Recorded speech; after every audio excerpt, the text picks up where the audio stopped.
Good afternoon to our YouTube subscribers, all you Young and Restless fans on YouTube. I'm Justin Fleming. I'm here to give all of you my review on today's Young and Restless. Happy Monday. I hope all of you had a good Father's Day. And it's Monday, June 18th, 2018. And I'm here to give all of you my review on today's Young and Restless. Now, I want to tell you all about Young and Restless, about Victor. I don't know what kind of a man, what kind of a father would do that, take his own, what kind of a father would take a baby from Nick and Sharon like that. That's wrong. But you know what? I would kind of find it funny that Nick and Sharon kind of hated Victor's son, Adam, a few years back. It's really fun. Yeah, some of you may have forgot that Nick and Sharon never liked Adam, Victor's son. But it's still wrong for Victor to take their son, take the Christian away from Nick and Sharon. That's sick. Let's skip that. Skip that. And let me read all of you my review on today's Young and the Restless. At home, Nick and Sharon ask Brittany to put an end to the Christian situation. They tell her how willing family members will be to side with them. Nick refuses to let Victor raise his son. After Sharon exits, Brittany warns that the stakes are higher than they've ever been. He needs to consider breaking up with Sharon. She's a liability. Nick refuses to let anyone determine who he's with. But the lawyer thinks that the obituary may rule that the custody is contingent on our presence. He may have to pick up who is more important to him. Next, Victor runs into Sharon at Crimson Lights. They discuss the Father's Day dinner and how Nick is coping with having Christian taken away. Victoria knows that her father goes too far sometimes. She asks how she can help. They try to come up with an idea, but come up empty. Sharon blames herself for this mess. Jack and Kyle sit in a cafe with the key they found. Jack is sure it could bring him to the missing pages of Nina's journal. Kyle is skeptical, but his father is sure this will lead somewhere after Kyle leaves. After Kyle leaves, Victoria walks by to catch up. Next, at Jabot, Phyllis shows Summer around and they tell her how hip Billy has made the place by including popcorn.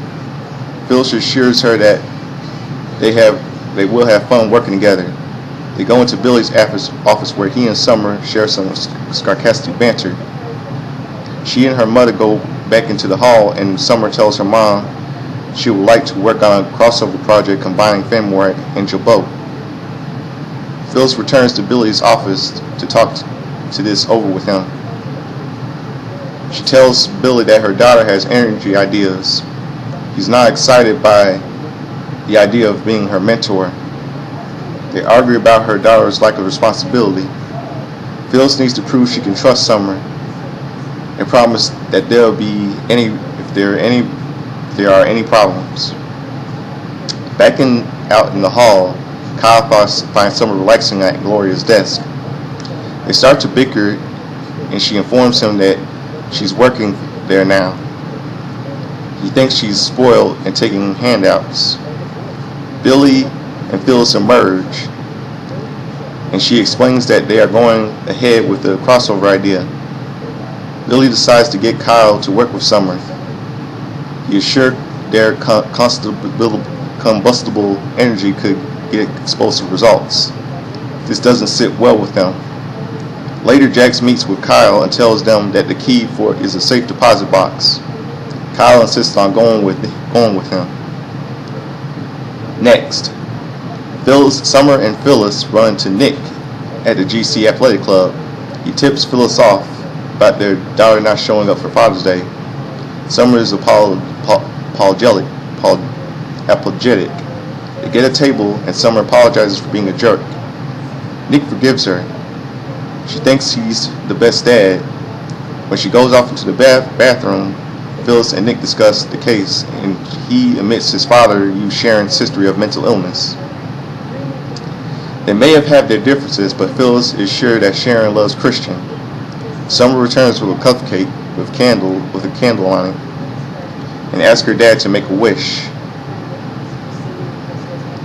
Next, Brittany meets Victoria in her office. They discuss the custody case. Victoria knows her father won't like her siding with Nick, but what he's doing is wrong. The lawyer asks her how she's taking JT's disappearance.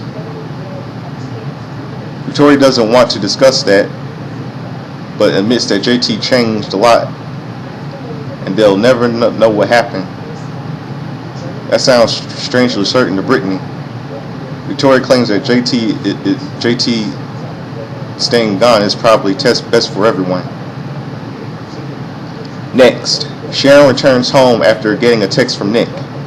She worries that something must have happened with Brittany. He explains what the lawyer told him. She thinks they need to be realistic and break up. Nick claims that they deserve to be happy together. They are fated, and he can't live without her. She thinks it's impossible, but he refuses to accept that. He claims anything is possible and drops on one knee, revealing a ring, asking her to marry him. Next, Phyllis and Summer return to Jabot. She tries to convince her mom that working with Kyle will be an epic failure, but Phyllis refuses to listen. Summer heads for Billy's office and tries to get rid of her. She shuts the door. Instead and accuses him of being afraid to work with her. He opens the door and says he's only scared of her mom. Billy tells her there are boundaries she shouldn't cross. Phyllis interrupts and Summer happily strolls off. Next, Jack and Kyle get the safety deposit box into the savings and loan. Jack has some trepidation about opening it. When he does, it looks empty at first, but he finds a photo jammed in the back. It's from the 1950s and shows Dina and Philip Chancellor and a group of others.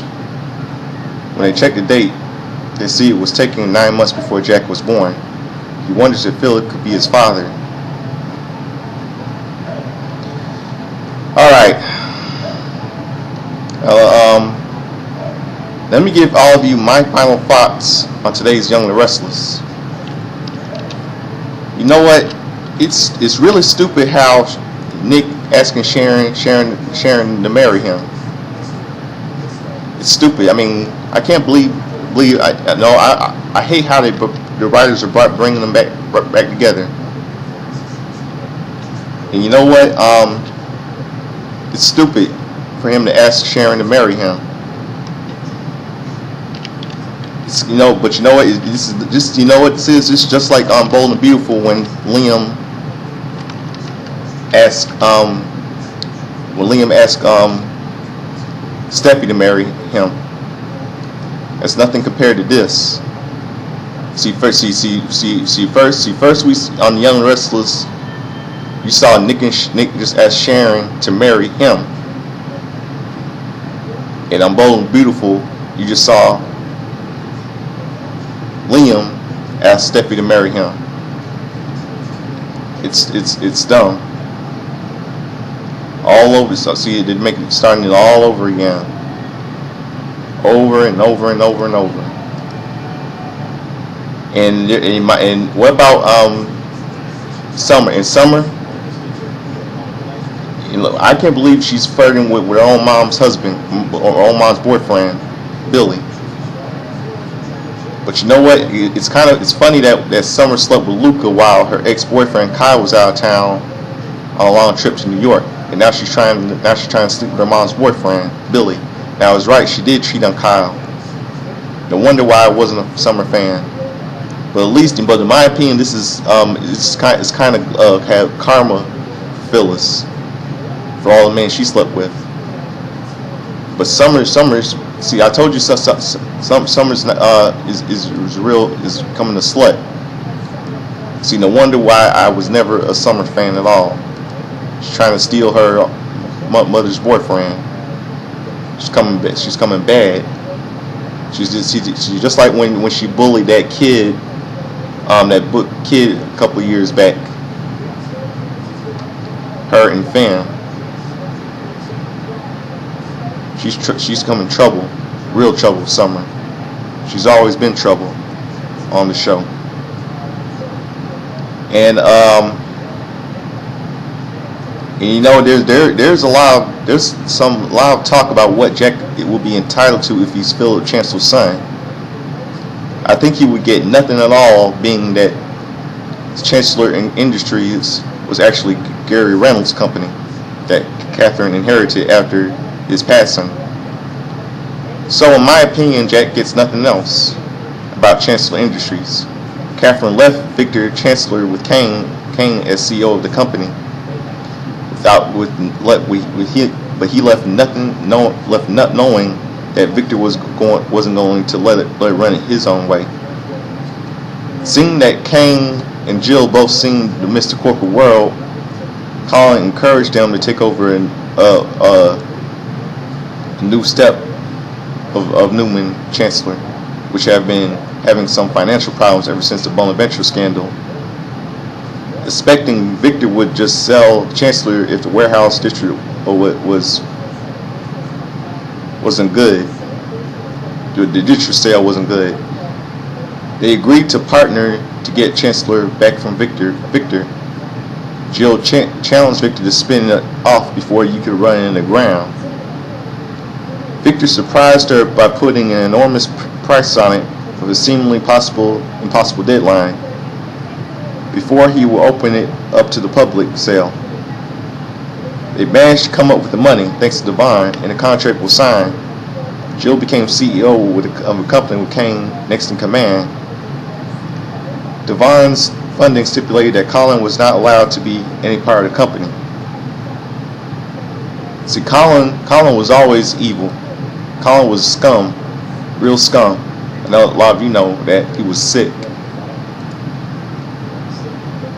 So that's my little review for all of you on today's Young and the Restless. So subscribe to Justin Fleming, hit like, make a comment, video I can do my review on Young and the Restless and Bold and Beautiful.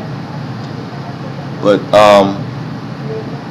don't leak just yet, because in a few minutes, in a couple of more hours, I'll be doing my review on today's Young, Bold and Beautiful. So subscribe to Justin Fleming, hit like, subscribe to me, make a comment on my video. In a couple of more hours and minutes, I'll be doing my review on today's Bold and Beautiful.